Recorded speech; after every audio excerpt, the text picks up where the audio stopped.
우리 말씀 보겠습니다. 하나님 말씀은 레위기 1장 레위기 1장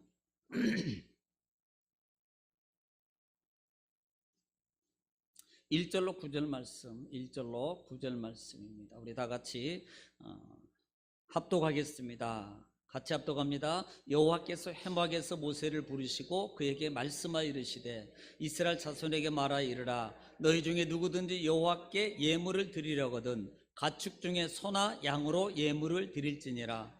그 예물이 소의 번제이면 흠없는 수꽃으로 회막문에서 여호와 앞에 기쁘게 받으시도록 드릴지니라. 그는 번제물의 머리에 안수할지니 그를 위하여 기쁘게 받으심이 되어 그를 위하여 속죄가 될 것이라. 그는 여호와 앞에서 그 수송아지를 잡을 것이요 아론의 자손 제사장들은 그 피를 가져다가 회막문 앞 제단 사방에 뿌릴 것이며 그는 또 그 번제물의 가죽을 벗기고 각을 띨 것이요 제사장 아론의 자손들은 제단 위에 불을 붙이고 불 위에 나무를 버려놓고 아론의 자손 제사장들은 그 뜬 각과 머리와 기름을 제단 위에 불 위에 있는 나무에 버려 놓을 것이며 그 내장과 정강이를 물로 씻을 것이요 제사장 그 전부를 제단 위에서 불살라 번제를 드릴지니 이는 화제라 여호와께 향기로운 냄새니라. 아멘. 할렐루야. 한 주간도 평안하셨는지요? 코로나19 때문에 두려움 가운데 좀 떨고 있다가 오신 거 아닙니까? 그러면 좀 성전이 따뜻해야 됩니다. 왜냐하면 밖에서 떨었기 때문에 썰렁하죠. 그래도 예수님 때문에 담대함으로 성전에 올라오신 우리 사랑하는 모든 성도님들, 또 영상을 통해서 부득이하게 시청하시는 우리 성도님들에게 하나님의 큰 은혜와 은총과 보호하심 있기를 다시 한번 주의 이름으로 축복합니다. 오늘 이 시간도 하나님 말씀을 통해서 우리 삶의 모든 영역 속에 하나님의 말씀이 살아계시면 반드시 이루어지시고 나타날 줄로 믿습니다. 우리 옆에 분에게 인사 나누겠습니다. 할렐루야. 승리하셨습니다. 하나님이 도우십니다. 토부이십니다. 여호와께서 인도하시고 계십니다. 또 뭔가 할 것 같아서 그래도 이제 하려고 준비하고 있는 것 같아요. 그럴 때는 해야 돼요. 멋있습니다. 여성분한테는 멋있다 그러면 안 되잖아. 아름다우시네요. 남성분들한테는 멋있습니다. 이렇게. 예.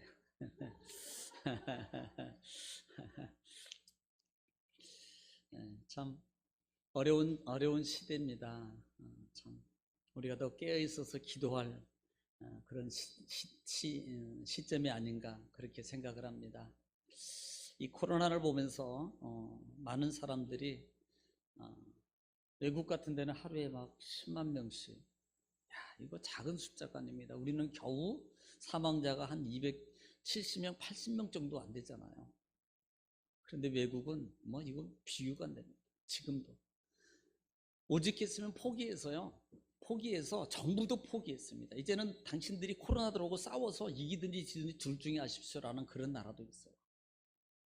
대책이 없으니까 참 두려운.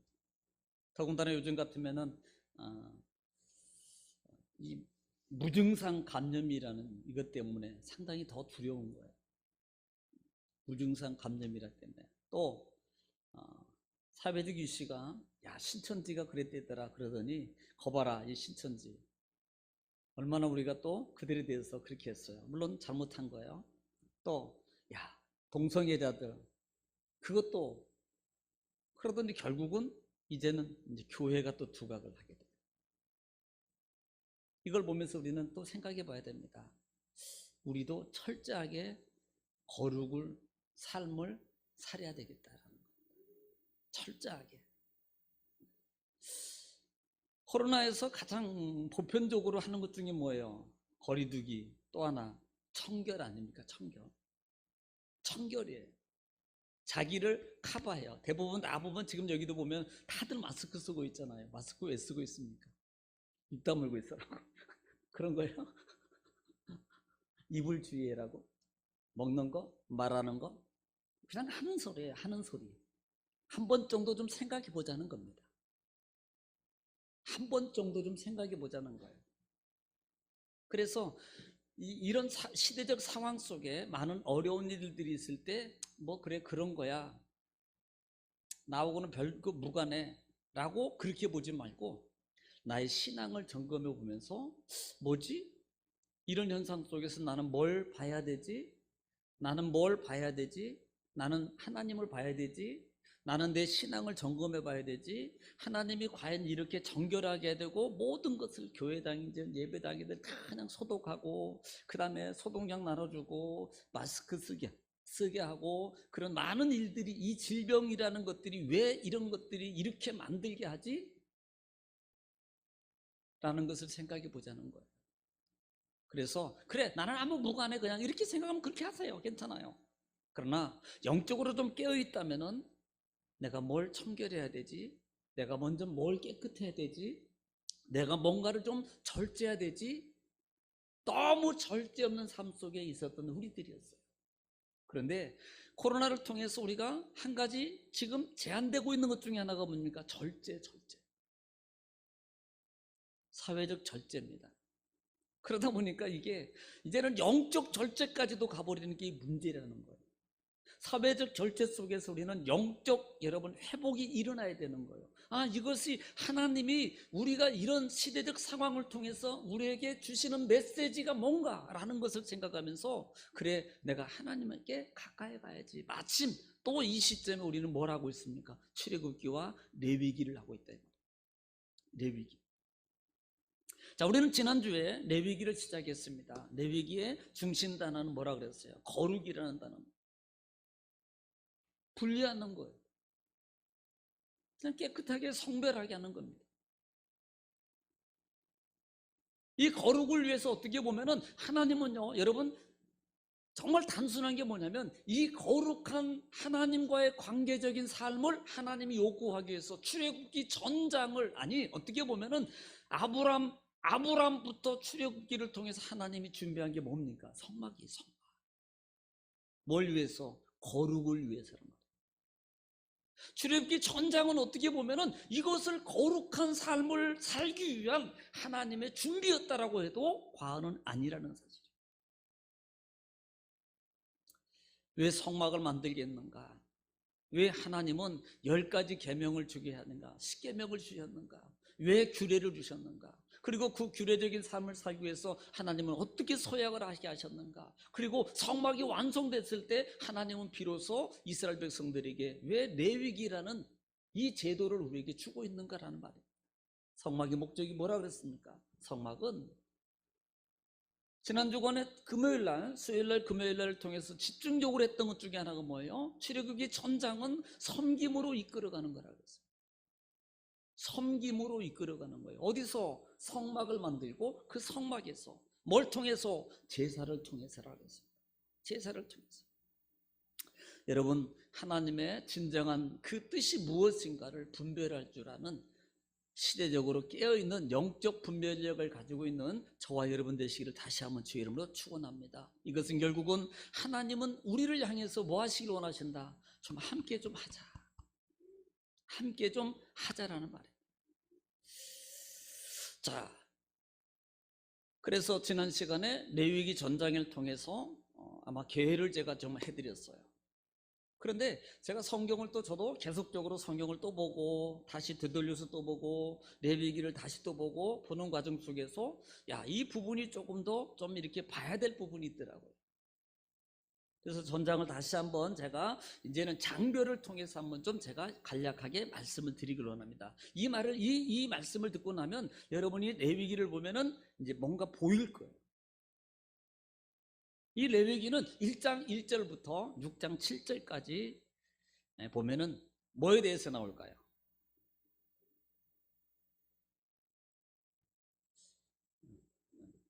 아무것도 몰라도 돼요.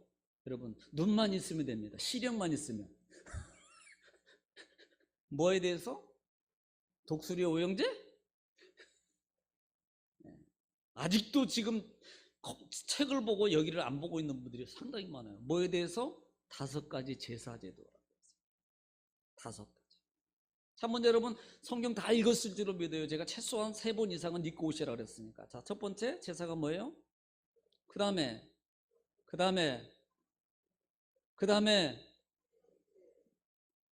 순서 잘하세요. 이양하는 거 뭐예요? 그 다음에 이 5가지 제도를 말하고 있다. 그리고 6장 8절 말씀부터 10장 20절 말씀까지는 제사장들을 세우고 그 다음에 제사장들이 어떤 규례, 어떻게 해야 될 것인가, 제사장에 대한 규례를 말하고 있어요. 또 11장에는 이 먹을 것과 먹지 말아야 될 부정에 관한 겁니다. 먹을 것과 먹지 말아야 될 것에 대해서 말하고 있고, 12장에는 출산에 관해서, 특별히 11장을 여러분 혹시 거기까지는 안 갔을 것 같은데 제가 이거를 순종을 잘해서 5장까지만 읽으라 그래가지고 아마 거기까지 안 가셨을 것 같은데, 아마 11장을 읽어보신 분들은 이게 뭐야? 왜? 여성분이 결혼을 해서 출산을 하게 되면 출산에 대한 이 규례가 있습니다. 혹시 여러분 특별한 거 발견하셨나요? 11장에서 눈치 보니까 전혀 발견하지 않은 걸로 보이는데 읽어보시면 발견하게 될 겁니다. 그래서 출산에 관한 것이에요. 출산에 관해서. 또 13장에서 14장까지 14장 이제 힌트를 준다면 12장에서는 출산인데 여아를 낳았을 때와 남아를 낳았을 때가 다르다는 거예요. 산모에 대해서. 13장에는 13장부터 14장까지 나병과 균에 대해서, 곰팡이에 대해서. 그 다음에 15장에는 몸의 유출병입니다. 유출병에 대한 규례가 나와 있고, 그 다음에 16장에는 속죄일, 그 다음에 17장에는 피에 관한 규례입니다. 그러면서 뭘 말해요? 피는 생명이다. 피를 먹지 말아라. 짐승의 피를 먹으면 절대로 안 된다. 이거 사슴피 먹으면 안 돼요. 몸에 좋다고 그러는데요, 그거요 좋은 거 아닙니다. 절대 그런 건 안 먹는 게 좋습니다. 사실은 그래요. 차라리 그거 드실 바에 삶아서 고기 잡수세요. 저는 그렇게 권장하고 싶어요. 피에 관한 규례입니다. 철저하게 말하고 있습니다. 자, 18장에 보면은 문란한 성적 생활을 하지 말아라. 도덕적 성적 관계에 대해서 말씀하고 있고, 그 다음에 19장에서 20장까지는 사회적 규례에 대해서 말씀하고 있고, 21장 제사장의 자기관리, 제사장들이 자기를 어떻게 관리해야 될 것인가, 22장까지. 또 23장부터 24장까지는 우리가 절기 지키는 것에 대해서 나와요. 절기. 우리가 알고 있는 절기는, 여러분 잘 알고 있는 절기는 성탄절, 이게 아닙니다. 이게 아니고 절기에 대해서 6월절, 무교절, 77절, 우리가 아는 수장절 등등 다 연관관계가 있어요. 절기에 관한 규례가 나와 있고, 그 다음에 25장부터 27장까지는 안식년, 땅의 희년에 대해서 말씀하고 있고, 또 상벌에 관해서 말씀하고 있으며, 마지막으로는 서원에 관해서 말씀합니다. 말씀하고 있어요. 자, 오늘 우리가 첫 번째로 볼 수 있는 것은 오늘 1장부터 1장의 전장의 내용은 뭐에 대한 거냐면 5가지 제사 중에서 첫 번째 이 번제에 대해서 말씀하고 있습니다. 저는 종종 출애굽기를 여러분 말씀에 같이 은혜를 나누면서 이 번제에 대해서도 말씀을 드렸습니다. 특별히 원어의 번제는 뭐다? 이렇게 한다고 하늘이라고 하면 안 됩니다. 뭐라 그랬어요? 올라라 그랬습니다. 올라. 뭐가 올라가요?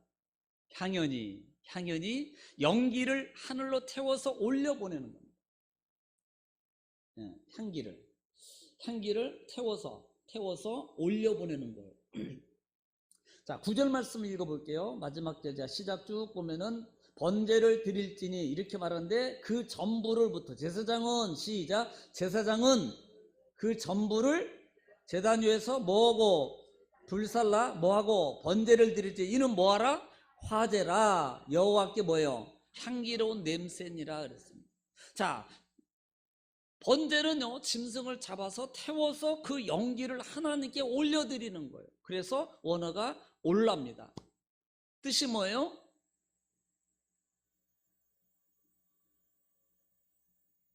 이러시면 제가 상당히 곤란합니다. 뜻이 뭐예요? 올라간다는 말이에요. 너무 어려워요. 물어보는 제가 말이 좀 이상한가 봐요. 올려드리는 거예요. 번제는 하나님께 태워서 영기를 올려드리는 거예요. 그래서 영기가 올라가는 겁니다. 번제는 올라라는 원어를 쓰고 있고 그 뜻이 올라예요. 뭘 올려요? 제물에 영기를 태워서 올려드리는 걸 번제라고 말한다 라고 말했습니다. 자, 그러면 이 번제는 특별히 5대 제사 중에서요, 다른 제사들은요 남김이 있습니다. 남기는 게 있어요. 그런데 이 번제는요 하나도 남기면 안 돼요. 뭐 냄새가 향기가 난다 그러니까 뭐 삼겹살 구우면서 뭐 나는 향기가 이거 어디서 고기 굽는가, 이게 아닙니다. 완전히 탄내에 탄내. 다 태워서 하나도 없이 다 재만 남을 정도로 다 태워가지고 하나님께 드려요. 그래서 이 번제를 뭐라 그러면 온전한 헌신제라고 말해요. 완전한 헌신제라고 표현을 해요. 남음이 없습니다. 그렇기 때문에 이 번제를 뭐라고도 표현하냐면 이 번제는 항상 드린다는 말의 의미를 통해서 따라합시다. 상번제. 항상 상이야. 항상 드리는. 성경에는 아침 저녁으로 드리라고 말하고 불은 매일 껏 드리지 말고 점검해야 돼요. 이 번제는 하나님 앞에 온전함으로 드리는 겁니다. 완전히 태워서 드리는 거예요. 조금도 남기면 안 됩니다. 다시 말하면 나라는 삶의 모습 속에 하나님께 내가 예배하는 삶의 모습이 온전함으로 드려지는, 하나님께 드리는 예배가 돼야 되는 거예요. 그냥 왔다가 우리 죽어서 가야 돼요. 목사님, 저는 살아서 가야 됩니다. 의미를 가져요. 죽으면 산다, 이걸 모르기 때문에 그래요. 자, 부활은 언제 일어나요? 기절하면 일어납니까? 부활이라는 단어는 기절한 사람한테는 그 단어를 쓰지 않아요. 어떤 사람한테? 죽은 사람한테. 그러니까 부활이라는 참된 생명은 죽은 자에게 해당되는 거예요. 마치 그런 것처럼 내가 온전함으로 내가 하나님께 예배할 때 결국은요, 나는 죽고 육은 죽고 뭐가 살아요? 영이 사는 생명 역사가 이루어지는 거예요. 온전히 이 시간도 옆에 분하고 죽읍시다. 완전하게 죽읍시다. 네, 완전하게. 근데 이제 예배 드리고 나서 조금 움직이다 성질 나면 그거 죽은 거 아닙니다. 죽은 사람은 성질 안 내요. 누가 조금 무슨 소리 하는데 얼굴이 불굴하게 했어요. 그분은 죽은 게 아니에요. 그러니까 온전함으로 예배를 성구하고 드린 죽은 번제가 드려진 성도는, 신앙은, 예배는 끝나고 나면 할렐루야, 모세보다도 얼굴이 더 환해져요. 이따가 좀 끝나고 난 다음에 여러분 서로 얼굴을 좀 보기를 바래요. 환해졌나 안 환해졌나. 안 환해졌으면 안 죽은 거예요. 그러니까 이 번제를 통해서 번제는 올라간다. 제물을 태워서 완전함으로 태워서 하나님께 올려드리는 거. 뭘? 향기와 연기를 일하는, 하나님께 드리는 거예요. 또 하나는 완전한 제사입니다. 완전하게 태워서 드려야 돼요. 혹시 여러분 베이커리 빵 중에서 약간 이렇게 부풀어 가지고 그 커피와 달달하게 먹는 빵 혹시 아시나요? 번이라고 하세요. 번. 그게 굽다는 말이에요. 태우다는 말입니다. 번이라는 단어가. 그거 알고 계시나요? 번트라고 해요. 번트. 야구에서 번트 이게 아니고 번트라고 해요. 번트. 이 말은 태우다는 겁니다. 번 오퍼닝이래. 그래서 하나님 앞에 번제를 온전함으로 다 태워서 하나님께 드려지는, 주어지는 거, 이게 번제라는 거예요. 번제. 자, 그러면 이 번제를 드리는 방법 중에 여러 가지가 있습니다만은, 자, 오늘 1절 말씀부터 이렇게 쭉 보기 전에 한번 좀 생각해 볼 게 있습니다. 자, 1절 한번 같이 한번 읽어볼게요. 오늘 다 하지는 못해요. 어차피 수요일날 금요일까지 다 보충으로 갈 겁니다. 그래서 여러분들은 유튜브를 통해서 부천 정금이라는 한글을 치면은 떠요. 또 아직도 구독을 신청 안 하신 분들은 누르고 구독을 신청해야만이 뭔가 가면 바로 보라고 메시지가 뜨거든요. 그러니까 보내는 여러분 그 있으면 꼭 좋아요만 누르지 말고 옆에 구독을 눌러놔야지 여러분에게 뭐가 있으면 바로바로 전달이 되게 되어 있습니다. 자, 1절 말씀 같이 읽겠습니다. 시작. 여호와께서 회막에서 모세를 부르시고 그에게 말씀하여 이르시되. 자, 우리는 이 말씀을 먼저 우리가 번제라는 제도를 들어가기 전에 하나님은 이렇게 시작합니다. 1장 1절 말씀에 어디서 여호와께서 어디서요? 회막이라고 말합니다. 야, 여러분, 우리는 이미 출애굽기에서 마지막 지은 그 장소를 뭐라고 말했어요? 예? 이러시면 안 된다 그랬는데 뭐라 그랬어요? 뭘 만들었어요? 네, 성막이라고 그랬어요. 그런데 보세요, 회막이라고 다시 말해요. 물론 성막이나 회막이나 똑같은 의미예요. 그런데 이 회막이라는 말은 모임이에요. 모임의 장소, 모임의 텐토, 만나는 장소입니다. 모여서 만나는 장소가 이 회막이라는 단어를 쓰는 거예요. 하나님께서 이렇게 말합니다. 하나님께서 회막에서 그래요. 그 회막에서라는 말입니다. 이 회막은 이 야드라는 단어를 써요. 야드라는 단어를 쓰는데 또 이 모에드라는 단어를 쓰고 두 단어 속에서 다 같이 야드라는 단어 속에서 오는데요. 모에드라는 단어는 정한 때, 장소, 모임. 그 다음에 정하다, 지정하다. 그 다음에 이런 뜻을 가지고 있습니다. 다시 말하면 하나님이 특별한 장소를 지정한 거예요. 여러분 1장부터 9장 9절까지 읽다 보면은 어떤 단어가 있습니까? 여러분 내가 이 뭘 가지고 누구 앞에? 여호와 앞에라는 단어가 발견돼야 돼요. 그냥 내 마음대로가 아닙니다. 반드시 그걸 가지고는 하나님 앞에라는 단어가 있습니다.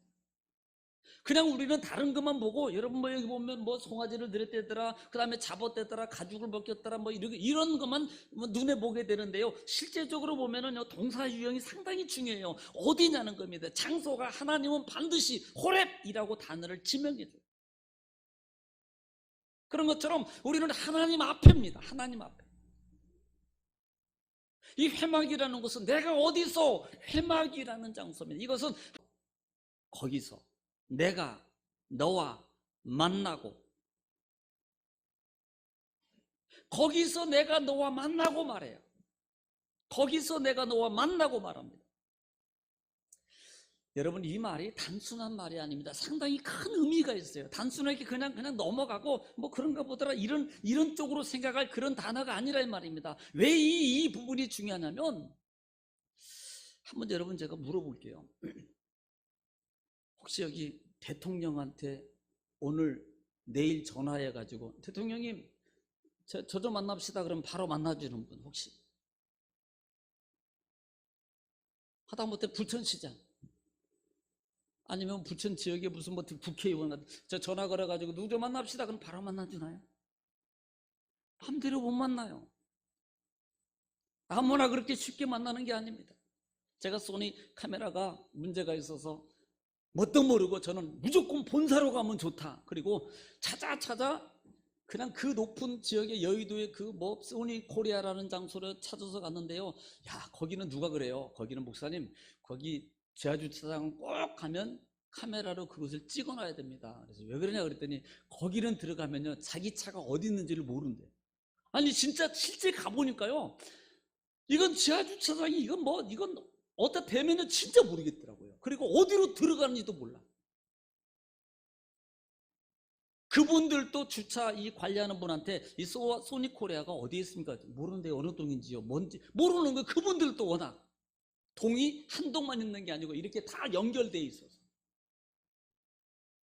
그래서 소니코리아에 가서 이제 겨우 물어물어해서 그 로비에 올라가서 어디 오셨냐고 지금 코로나 때문에 함부로 안 보내. 어디 오셨냐고 소니코리아 간다 그랬더니 예약하셨어요? 이렇게 물어봐. 아니 나 AS 받을 건데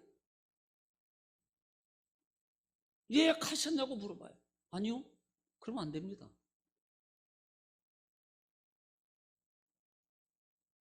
그 본사 그 큰 건물에 그 큰 많은 사람들이 있는 곳에 보세요, 여러분. 우리가 하나님 앞에 회막에서 하나님을 주님 내가 거기서 만나겠고 이 부분을 우리는 다시 생각하는 겁니다. 잘 보세요. 내가 지금 하나님 앞에 예배드려요. 우리는 흔히 이렇게 생각합니다. 내가 하나님께 올라가 하나님 만날 거야. 이 단어 맞아요. 그런데 엄밀하게 보세요. 정말 신중하게 한번 생각해 보세요. 내가 하나님 만나는 겁니까? 하나님이 나를 만나주는 겁니까? 여러분, 이 부분을 잘 보라 이 말입니다. 우리는요, 많은 크리스찬들은 지금 내가 하나님을 만나는 걸로 올라가는 걸로 생각하는 거예요. 근본적인 것은 하나님이 나를 지금 만나주시는 겁니다. 하나님이 지금 나를 만나주시려고 하늘에 계신 하나님이 텐트에 내려오셨어요. 그리고 그렇게 말씀하셨습니다. 내가 너와 거기서 만나겠고, 이 말은 내가 내 임의로 만나는 게 아니고 하나님이 나를 만나주기 위한 제도와 방침을 만들어주신 거예요. 이게 하나님의 은혜로 시작이라는 겁니다. 좀 감사하지 않나요? 지금까지 우리는요, 내가 하나님 예배당에 나를 만나러 가는 걸로 생각을 했어요. 맞아요. 말은 실제적으로 그렇게 상황이 그게 맞는 것 같습니다. 틀린 건 아니에요. 그런데 진짜는 하나님이 나를 만나주는 거예요. 제가 그랬잖아요. 전화 걸어서 누구 만납시다 하고 바로 만날 수 있나요? 하다못해 지인이라도 전화 걸어가지고 너 지금 당장 만나자. 그분이 어떻게 된 줄 알고 내 마음대로 만나요. 그것도 안 되잖아요. 하나님이 우리를 만나주시는 거라는 것을 여러분 기억하십시오. 그래서 25장 8절 말씀 보면 이렇게 말합니다. 내가 그들 중에 거할 성소를, 그리고 그 다음에 단어가 중요해요. 그들이 나를 위하여 짓되. 그리고 난 다음에 하나님은 만남의 장소로 오라라고 말하고 있어요. 회막이라는 것입니다. 이것은 전적인 하나님의 은혜예요. 마치 예수님께서 마태복음 11장 28절에 우리는 넘어라잖아요. 수고하고 시작. 자, 우리는 이 부분을 그래 내 마음대로 그냥 하나님 앞에 그래 내가 언제든지 가서 하나님 앞에, 근데 실제는 근본적인 하나님의 열어주시면 누가 열어주신 거예요? 예수님께서 모든 수고하고 무거운 짐진 자들아 다 내게로 오라라고 말하는 것은 내가 연 겁니까? 예수님이 먼저 열어놓으신 겁니까? 예수님이 먼저 열어놓은 거예요. 여러분, 이 은혜를 알아야 말입니다. 이 은혜를. 여러분, 엄밀하게 따면 죄인이 어떻게 하나님 앞에 가요? 하나님은 거룩한 분이에요. 엄밀하게. 그러기에 하나님은 그 죄인을 만나주시려고 제도를 만드는 거예요. 살 수 있는 제도를 만들어주신 거예요. 살 수 있는 제사를 만들어주신 거예요. 살 수 있는 예배를 만들어주신 거예요. 그리고 하나님이 만나주시는 겁니다. 내가 내 임의대로 하나님 만나서 내 임의대로 천국 가는 게 아니고 내 임의대로 나는 용서받았어라고 말하는 게 아니라 이 말입니다.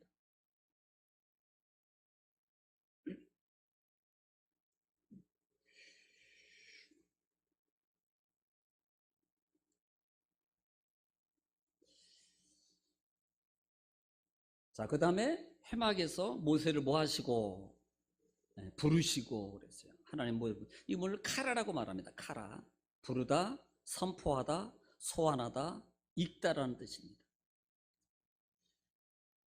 결국은 사랑의 하나님의 은혜를 우리에게 부르시는 거예요. 성경은 이미 출애굽기를 통해서 시내산에서 임재하실 때에 이스라엘 백성들은 큰 체험을 통해서 모세로 말미암아 누구든지 아무든지 아무 때나 내게 있는 곳으로 올라오지 말아라. 올라오는 것을 금하여서 뭘 면하라? 죽음을 면하라고 말하고 있어요. 출애굽기에서 그래요. 죄 있는 채로 가냐? 아무런 채로 가는 게 아닙니다. 그런데 하나님은 우리에게 만날 수 있는 길을 열어주셔요. 그래서 부르시고 이것은 사랑의 부름입니다. 사랑의 부름. 이 부르시고라는 단어를 우리가 처음으로 쓰면서 이건 헬라어식 사고가 카라고 히브리식 사고의 단어는 우리 이미 레위기는 뭐다? 레위기를 그리고 뭐예요? 그가 뭐 했다? 부르셨다. 그래서 이것을 뭐라 그랬어요? 바이크라 그랬습니까? 뭐라 그랬어요? 그렇죠, 바이크라. 하나님이 부르시는 거예요. 부르시는. 이 부르심은요, 구약 전반에 관해서 후반전에 하나님이 계속 오라고 부르셔요. 왜 오라고 부를까요? 살려주려고 부르는 거예요. 살려주려고. 자, 그 다음에 2절 보겠습니다. 2절 다 같이 시작. 이스라엘 자손에게 말하 이르라 너희 중에 누구든지. 그래서 스톱. 자, 지금 여기서는 누굽니까? 누구든지라고 말해요. 이 속에는요, 여러분 이렇게 물어볼게요. 혹시 이스라엘 백성들이 순수한 혈통을 가지고 있는 이스라엘 백성이었나요? 실제적으로 출애굽에서 나올 때 그 시내산에, 지금 시내산에 머물러 있는 이 당시에 레위기서를 받고 있는 이들의 모습이 순수한 혈통을 가지고 있는 이스라엘이었단 말입니다. 아닙니다.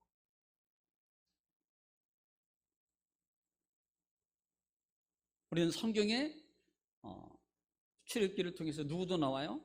애굽에 있는 족속, 잡속들도 그들과 함께 같이 나왔다라고 말씀합니다. 이 부분을 좀 생각하면서 기억해두면서 이 말은 누구든지라는 말입니다.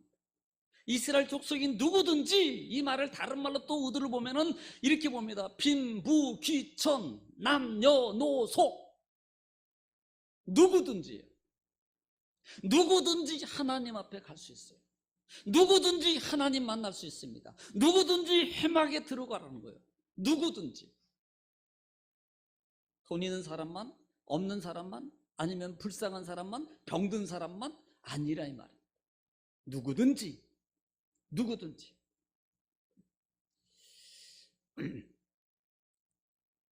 그 다음에 여호와께 시작. 여호와께 예물을 드리려거든 가축 중에 소나 양으로 예물을 드릴지니라 그랬습니다. 이 예물이라는 말은, 이 예물을 뭐라고 표현하면 코르반이라고 그래요. 코르반. 카랍이라는 단어에서 같이 유래된 건데, 이것은 가져다가 바치다 뜻을 가지고 있습니다. 정뜻으로 본다면 하나님께 가까이 가서, 이게 이 말이에요. 제물과 선물을 드리다라는 말입니다. 제물과 선물을 드리다. 제물이라는 뜻이 있고 선물이라는 뜻이 담겨져 있어요. 그래서 70인역에는 이 부분을, 이 예물을 선물이라는 단어로 번역해 놓은 데 있습니다. 선물. 하나님께 가까이 가서 예물과 제물과 선물을 드리라. 그런데 하나님이 이렇게 지명해, 누구든지 하나님 앞에 누구든지 여호와께 예물을 드리려거든 하나님 앞에 제물을 드리려거든, 하나님 앞에 선물을 드리려거든. 근데 이렇게 표현합니다. 가축 중에서. 이 말은 가축이 많아요. 그런데 하나님은 하나님이 원하시는 것을 구별하고 있다는 사실을 기억하십시오. 가축 중에 많아요. 아니 뭐 닭 한 마리 드리지 뭐. 가질 거. 아니 뭐 오늘은 내가 이거 저기 뭐야. 망아지 드려야지. 이게 아니에요. 많은 가축이 있지만 그 중에서 하나님이 이것들이라고 말하는 거예요. 이걸 다른 말로 표현하면 하나님이 원하시는 겁니다. 내가 원하는 거 이거 더 좋은데요. 이거 이왕이면 내가 하나님 앞에 드리는데, 내가 가오가 있죠. 가오는 일본 말입니까? 하여튼 그거 내가 이거 드려야지. 이게 아니고 하나님이 원하는 겁니다. 하나님이 지명하는 거예요. 이 말을 다른 말로 바꾸면 예배는 하나님을 기쁘게 하는 겁니다. 하나님이 원하는 걸 드려야지 내가 원하는 것을 하나님께 드리는 게 아니라는 것을 명심하라. 우리는 많은 신앙인들이 하나님 앞에 예배하면서 내가 원함만 가지고 하나님 앞에 나와 예배합니다. 아닙니다. 우리는 이것을 저는 저희 교회 말씀을 통해서 계속 강조하고 있는 거 뭐예요? 내가 원하면 하나님의 원함을 드리면, 하나님의 원함을 맞추면, 내 원하면 100% 1000%가 해결된다. 이 원리를 기억하라고 했습니다. 그런데 많은 크리스찬들은 어떻게 생각해요? 내 것부터.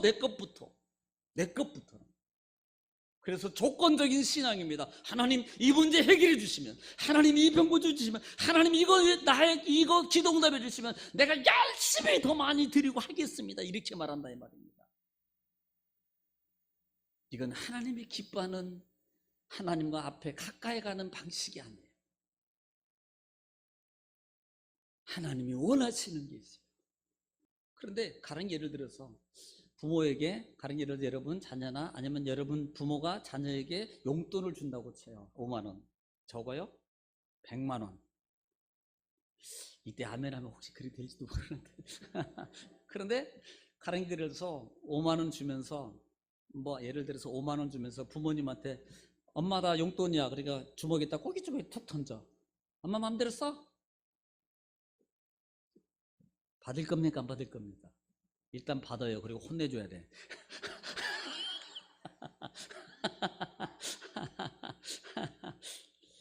여러분 기분 나빠요. 그렇게 때리면. 좋은 마음이 아니라 이 말입니다. 작은 돈이지만 봉투에 넣어서 엄마 고맙습니다. 많이는 아니지만 밥 한 끼 사드세요. 그리고 드리면 그게 비록 뭐 5만 원이 아니고 뭐 2만 원이든 만 원이든 3만 원이 되더라 할지라도요, 그 봉투와 거기에 대한 어떤, 제가 이제 어떤 뭐 이렇게 뭔가를 쇼핑을 해서 뭔가 들어오는 것 중에 보면 어떤 분 그 거래처 같은 경우는 손수 써서 메모지를 넣어서 보낸 데가 있습니다. 그러면요 제가 다시 한번 생각해요. 그 업체에 대해서. 바로 그 마음가짐이라는 거예요. 마음가짐.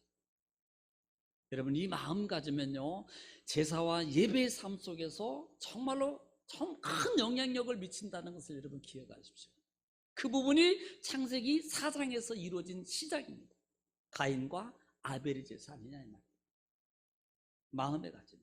하나님이 제물에 있었나요? 짐승을 드렸기 때문에? 아니면 곡식을 드렸기 때문에 안 받으셨나 이 말입니다. 아니요. 마음가짐. 자, 3절로 가겠습니다. 자, 시작. 그 예물이 소의 번제이면 흠없는 수것으로 회막문에서 여호와 앞에 기쁘게 받으시도록 할지니. 자, 이것은 하나님께 드리는데 제물이 있습니다. 제물은 1절부터 17절 말씀해 줄 보면은 번제로 쓰이는 제물은 따라합시다. 수소, 수양, 수염소, 산비둘기, 집비둘기. 그런데 특징이 있습니다. 비둘기 새에 대해서는요 암수를 구별하지 않았다는 거예요. 나머지는 구별을 하고 있어요. 수. 원래 이 수것이라는 말의 의미는요 남자라는 단어가 들어가 있습니다. 의미가 원어에 수것 남자라는 단어가 들어가 있어요. 원어의 뜻이. 드리는 짐승에는 소나 그 다음에 양이나 염소나 비둘기를 드리게 돼요. 여기는 뭘 안 드려요? 소제가 안 드려져요. 뭐에는? 번제에는. 그래서 수소라는 단어는, 수라는 단어는 여기에는 착하라는 단어인데 남자, 수것이라는 의미가 들어있습니다. 또 하나는 그 다음에 드리는데 번제에는 첫 번째로 뭐라고 했어요? 흠이 없는 이라는 말입니다. 흠이 없는 거예요. 흠이 없는 거. 흠이 없는 거. 이건 결국은 우리 마음의 자세를, 야, 이왕이면 하나님께 내가 드리는데 가장 좋은 것으로 드려야지. 아유, 이왕이면 대접하는 거. 그러면 없는 상황이 그래도 뭐, 야, 내가 뭐 누구 뭐 대접을 해야 되는데, 야, 저기 뭐 그냥 1인분에 막 7만 원씩 이렇게 하는 거 막 그 밥상 차려서 드려야 되겠다. 이게 아니에요. 나중에 보겠습니다만은 예수님 어머니도 하나님 앞에 제물을 드리는데 뭘 드려요? 비둘기 드립니다. 아니 예수님 어머니도 비둘기 드리면 되겠어요? 왜 그렇게 비둘기를 드렸을까요? 왜? 경제가 어려워서. 단순해요. 가난하게 살아서. 그래서 비둘기 드린 거예요. 그래서. 그런데 하나님이 그 예물을 안 받으셨을까요? 받아요. 받으신다 이 말이에요. 제물은 이것을 흠이 없는 것으로 드린다. 나는 자 회막문에서 여호와 앞에 그다음에 여호와 앞에 어떻게 여호와 앞에 뭐 하도록 기쁘게 받으시도록 드릴지다. 여러분 이 말이 중요한 거예요. 아까 얘기했잖아요. 이 양 드리는 걸 기쁘게 받을 수 있도록 드리는 그 마음과 모습이 있는가 하면은 어떤 사람은 받아도 기분 나빠. 받아도 하나님께 예배하는 모습이 하나님께 예배하는 자세가 하나님 볼 때 기분 나빠. 맨날. 그러면 되겠어요? 하나님을 기쁘게 드려야 돼. 기쁘게. 그래서 하나님 앞에서 기쁘게 받으시도록 드리라. 어려워요. 그러니까 하나님 나 기쁨 가져야 됩니다. 맞아요. 현실적으로 실제적으로 맞아요. 그런데 근본적으로는 그 기쁨이 내게서 이루어지려면 하나님을 먼저 기쁘게 하라는 거예요. 그러면 이 모든 것입니다. 이 모든 것, 이 문제, 질병, 그 다음에 물질의 문제, 그 다음에 이 문제, 어떤 문제든지 하나님을 먼저 기쁘게 하면 해결되는 길이 일어나는 거예요. 그런데 많은 크리스찬들이 그렇게 안 해요. 하나님 나부터 내가 지금 기분 나쁘고 내가 지금 상황이 안 좋아요. 그러니까 나 좀 풀어주세요. 이거 풀어줘야만이 됩니다. 아니에요. 그런다 할지라도 하나님을 기쁘게 하면 그 다음에 하나님께서 나의 삶에 역사하시고 내 삶의 기쁨으로 평강으로 형통함으로 만들어지는 거예요. 이걸 자꾸 뒤바꾸려고 그럽니다. 이거 뭐예요? 자기중심 신앙이라는 거예요. 자기만 알아요. 자기만. 이거 바꿔줘야 됩니다. 그래야지 우리 삶이 앞으로 더 형통하게 되는 거예요. 그렇지 않으면 나부터 하고 있으면요 절대 사람이요 처음에는 욕심을 주고 그런데 계속적으로 욕심을 부리잖아요. 그럼 어떻게 해요? 우리가 흔히 삶 속에서 안 줍니다. 처음에는 속아요. 몇 번은 줘요. 근데 계속 욕심을 부리면 안 준다니까요. 주고 싶지 않아요. 하나님이라고 안 그러시겠어요? 변화가 없는데.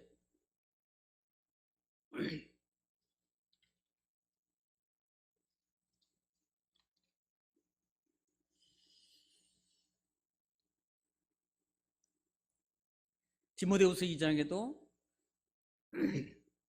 우리가 병사에 대한 거죠. 병사에 대해서 얘기하죠. 그러면서 병사로 모집한 자를 기쁘게 하라. 병사를 모집한 자를 기쁘게 하라. 자, 한번 베드로전서 2장 5절 한번 다 같이 찾으세요. 베드로전서 5장 2절 2장 5절 이 부분을 제가 같이 읽어야 될 것 같아서 2장 5절 신약성경 히브리서 뒤에 베드로전서 뒷부분에 있어요. 2장 5절 다 같이 큰 목소리로 시작. 너희도 뭐같이 산돌같이 뭐하러 신령한 제보로 세워지고 그 다음에 예수 그리스도로 말미암아 뭐에게 하나님이 기쁘게 받으실 신령한 제사를 드릴 뭐예요 우리가? 보세요. 하나님께 기쁘게 드릴 신령한 거룩한 제사장이 되려는 거예요.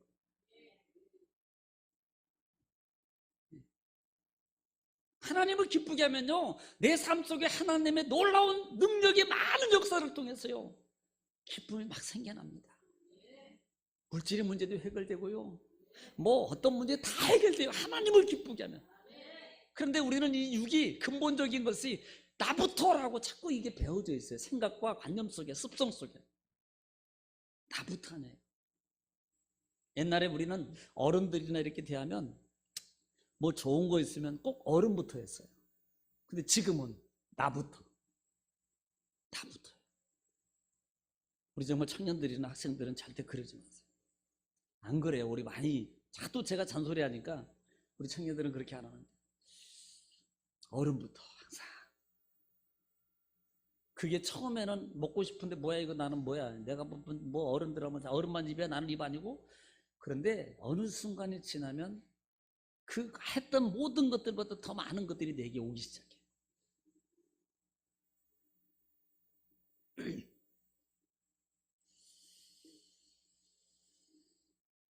그래서 하나님 여호와를 기쁘게 받으시도록 드릴지니라.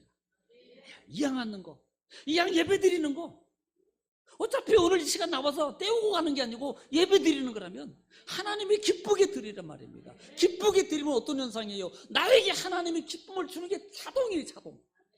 이건요.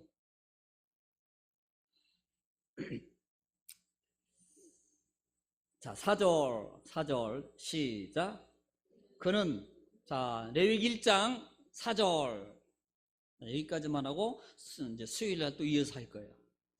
4절 다 같이 시작.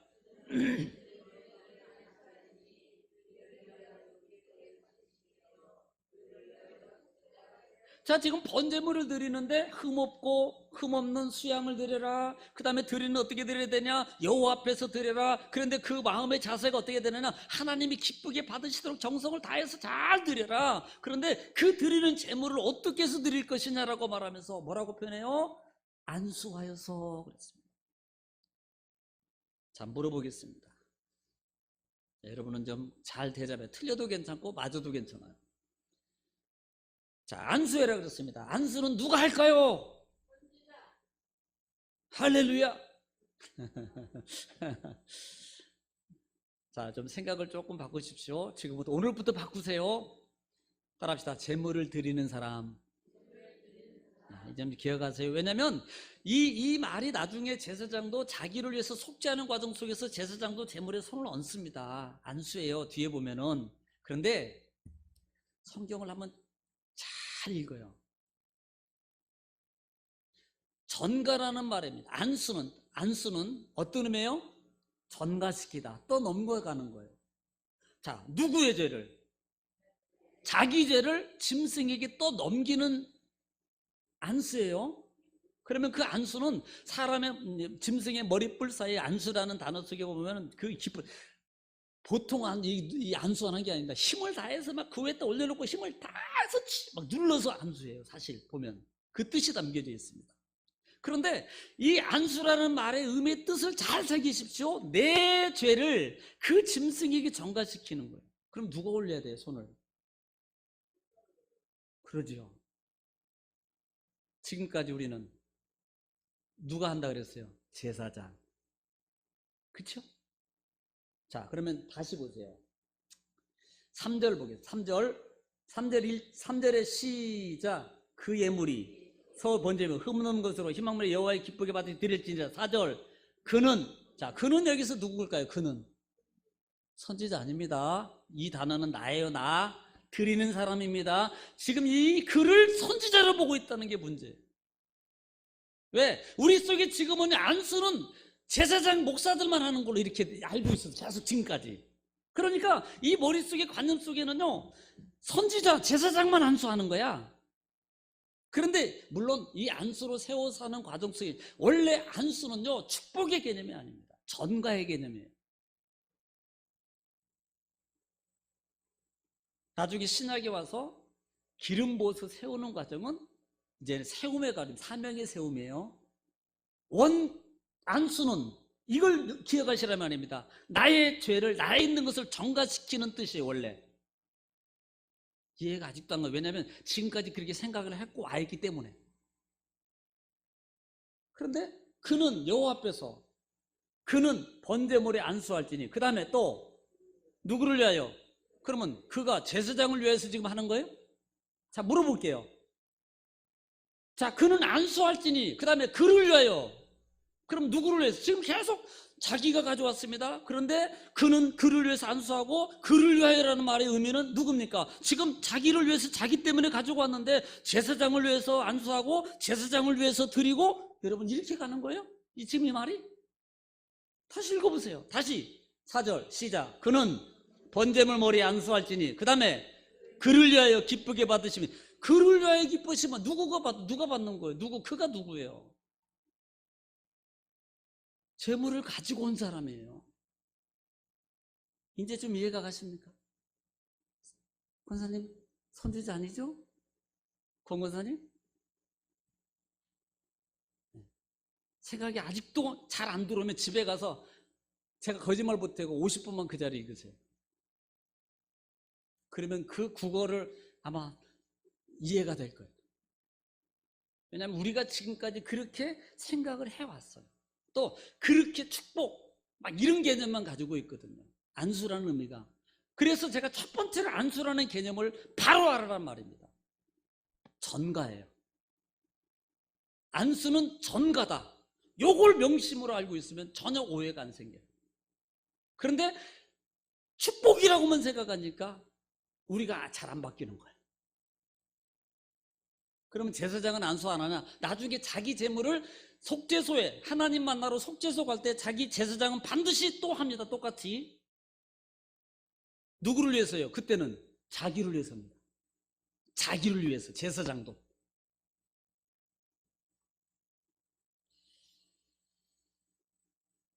기쁘시게 받으심이라 돼요. 그 다음에 또 누구를? 그를 위하여 뭐가 돼요? 그러면 여기서 그가 제사장이 속죄받는 거예요? 다시 읽어보세요. 처음부터. 지금 그가 누군가? 그가 누구예요? 재물을 가지고 온 사람입니다.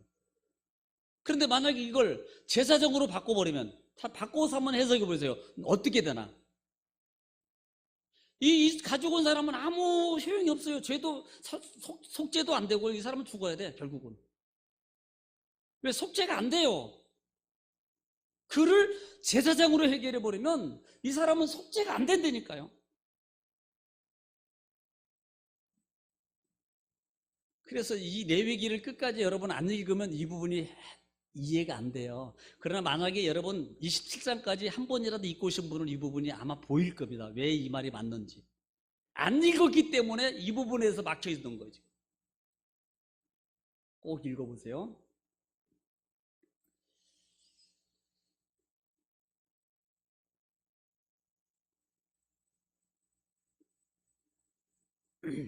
그래서 안수라는 이 단어가 사마크라는 단어입니다. 사마크라고 하는데요. 기대다, 의지하다, 놓다, 두다, 얹다 이 말입니다. 원어를 잘 기억하시란 말이에요. 축복이라는 단어가 안 들어가 있어요. 요걸 머릿속에서 지금까지 신앙생활 하면서 이 속에 이 머리가 이게 기억돼 있으니까 뭐야 이거 제사장만 해야 되는 거 아니야? 이렇게 생각한다 이 말이에요. 이 사마크라는 단어를 그래서 전가라는 뜻을 가지고 있다는 거 꼭 기억하십시오. 그렇게 할 때 뭐가 돼요? 4절 하반절에 그를 위하여 받으심이 돼요. 기쁘게 받으심이 돼요. 그 다음에 그를 위하여 가지고 온 사람을 위하여 뭐가 돼요? 속죄가 될 것이니라 그랬습니다. 속죄라는 말은 이 카파르라는 단어예요. 코페르, 카파르. 혹시 코페르라는 단어 기억나시나요? 코페르 어디에서 썼어요? 코페르. 그렇지요. 아우, 야, 훌륭합니다. 어느 교회 계십니까?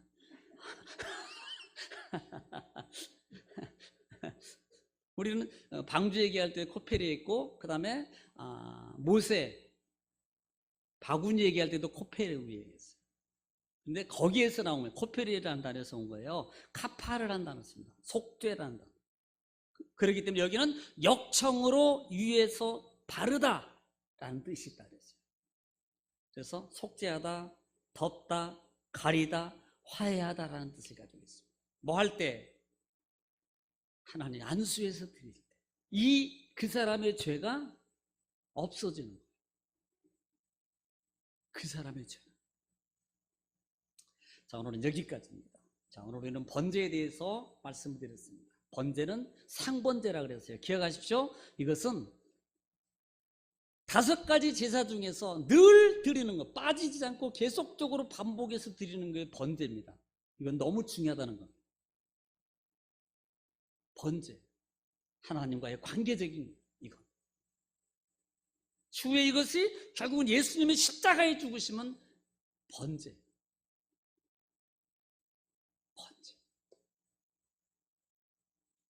그리고 꼭 같이 번제와 같이 붙어 있는 게 뭐냐? 화제, 화목제로 갑니다. 이 부분 하시고 또 수요일 날 여러분 영상 또 말씀을 같이 보충해서 전할 때 잘 들으셔서 신앙생활에 여러분이 지금까지 제가 그랬잖아요. 모세 오경을 통해서 신앙의 기초를 다시 다져라. 지금까지 신앙에 있던 것들을 좀 내려놓고 모세 오경을 통해서 신앙의 기초를 바로 잡아서 내 신앙의 성전을 바로 세워서 하나님과의 함께 가는 신앙의 삶, 함께 가는 신앙의 삶. 지금까지는 내가 알았던 경험의 신앙입니다. 경험으로 가지고 있는 신앙이 맞지 않는데 맞다고 고집하며 살아왔어요. 그게 맞는 건 줄 알고. 제가 그랬죠. 사울이 가장 좋은 짐승을 놔뒀습니다. 뭐 하려고? 제사 드릴 때 쓰려고. 자, 나빠요? 안 나빠요? 물어볼게요. 안 나빠요. 잘한 겁니다. 그런데 하나님 편에서 보면은 그것 때문에 사울을 벌해요. 하나님은. 이 원리를 우리 신앙의 습성 속에서 잘 가지고 계시란 말이에요. 내가 뭘 바꿔야 되는가? 이걸 고정관념이라고 그래요. 신앙의 고정관념. 그 고정관념을 빨리, 그래서 에베소서에는 구습을 쫓는 옛 습성을 벗어버리라. 나중에 보면 가죽에 대해서 나옵니다. 벗어버려요. 그것이 내가 사는 거예요. 그래야만이 하나님의 진정한 인도, 역사하심 속에 살게 됩니다. 내가 죽지 않으면 하나님의 역사는 죽은 만큼 역사예요. 나를 버린 만큼 하나님이 책임져요. 나를 버린 만큼 하나님이 책임진다. 따라합시다. 나를 버린 만큼 하나님이 책임지신다. 자, 옆에 분에게 한번 말해주세요. 버린 만큼 하나님이 책임지신답니다. 옆에 분하고 얘기해 주세요. 기도하겠습니다. 걸어가신 하나님, 은혜와 사랑을 주님 감사합니다. 오늘도 말씀을 통해서 우리가 다시 한번 상고했습니다. 하나님, 이 말씀을 우리에게 복이 되게 하시고 하나님 인도가 되게 하시고 해결이 되게 하시니 생명이 되게 하시니 감사합니다. 영광을로 받아 주옵소서. 한 주간도 하나님 말씀을 다시 한번 베레아 성도처럼 상고하여서 올바른 신앙의 길로 바로 세워가는 믿음의 성전이 되게 하옵소서. 함께함의 삶이 되게 하옵소서. 성령의 말씀에 나타남의 체험의 축복의 삶이 되게 하옵소서. 예수님의 이름으로 기도 올려옵나이다. 아멘.